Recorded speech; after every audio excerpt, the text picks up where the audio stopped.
It was a typical day at Los Angeles International Airport. The terminals were buzzing with passengers, rushing to catch their flights, while others waited in the lounges, sipping coffee and checking their watches. Clint Eastwood, wearing a simple black jacket and sunglasses, walked into the terminal, carrying only a small carry-on bag. The legendary actor was set to board a private flight to New York, where he had a meeting scheduled with a few colleagues for an upcoming project. His identity, as usual, went unnoticed by many, and he was perfectly content with that. He preferred it that way. Clint made his way to the VIP gate, where his private jet awaited. The sleek aircraft gleamed under the afternoon sun, and the crew, already ready for takeoff, stood in formation. As Clint approached the boarding area, a flight attendant, a young woman named Sarah, stepped forward to greet him. She was all smiles, eager to do her job well and make sure the passengers had a pleasant flight. She looked at Clint briefly, not recognizing him, and assumed he was just another passenger. "Hello, sir. May I see your boarding pass?" she asked, holding her hand out. Clint gave her a nod and reached into his pocket for the pass. As he handed it over, Sarah looked at it, then back at him, with a raised eyebrow. "This is the wrong gate for you," she said with a touch of impatience. "You're supposed to be at the main terminal, not this one." Clint, accustomed to the occasional mix-up but never one to get upset easily, simply smiled and shook his head. "I think you might be mistaken," he replied in his deep, gravelly voice, his tone still calm. "This is my plane." Sarah didn't seem to appreciate the humor. "Sir, you're not in the right place. I can't let you board without proper confirmation of your flight." She glanced at the boarding pass again and then back at Clint, a little annoyed. She could tell he wasn't one of the major celebrities who always traveled with a team or a security detail. She assumed, maybe wrongly, that he was just another businessman trying to get on a private flight. "Look, I'm sorry, but you're going to have to head back to the main terminal," she continued, dismissing him as she pointed to the doors. Clint paused for a moment. He wasn't one to cause a scene, but something about Sarah's attitude rubbed him the wrong way. He was used to a certain level of professionalism, and her dismissive tone didn't sit well with him. "I'm telling you, I'm supposed to be here," he said, his voice firm but still polite. "This is my flight, and I need to get on."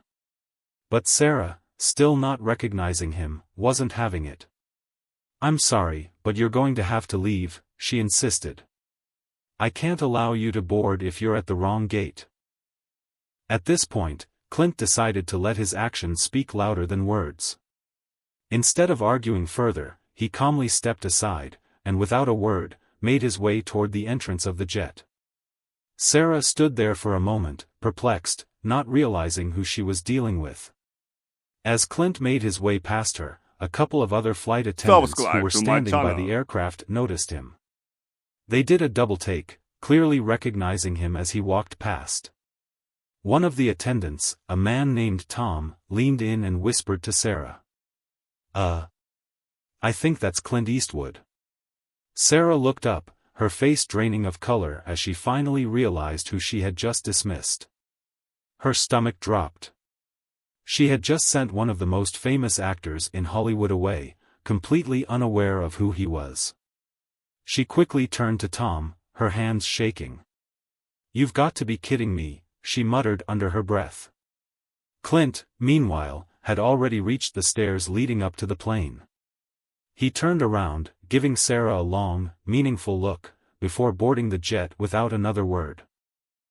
Sarah stood frozen in place, her mind racing as she tried to process what had just happened. The weight of her mistake hit her all at once. She had been dismissive and rude to Clint Eastwood, one of Hollywood's biggest icons, and she had no idea how to handle the situation. Meanwhile, inside the jet, Clint settled into his seat. His demeanor was calm, as always, and he didn't seem at all concerned by the earlier incident.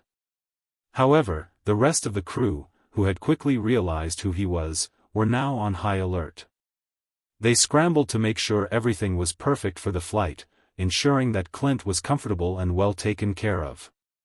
Tom, the attendant who had recognized Clint, was quick to step forward and speak to the captain. "We've got a bit of a situation," Tom said with a nervous laugh. Sarah had no idea who she was talking to.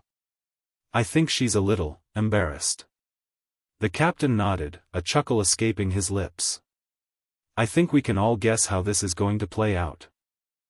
As the jet taxied down the runway, Clint sat back in his seat, enjoying the quiet. He was a man who valued his privacy and didn't seek out attention, but it was hard to ignore the fact that something had shifted. He had been dismissed without a second thought, simply because someone didn't recognize him. It wasn't a new experience for Clint, he had been overlooked and misjudged many times in his life. But there was something about this moment that stuck with him. As the flight continued, Sarah, still mortified by what had happened, sent a message to Clint's assistant, hoping to apologize. Subscribe to my channel. She realized her mistake and wanted to make amends, but she wasn't sure if Clint would even want to hear from her. Back on the jet, Clint received the message, and after reading it, he simply shook his head with a wry smile. "I'm not angry," he said to his assistant, who had been waiting for a response. "She's just doing her job, but sometimes people don't realize who they're dealing with." Clint didn't hold a grudge, but he knew that this moment would stay with Sarah for a long time. Have you ever been in a situation where you've misjudged someone, only to realize later who they were?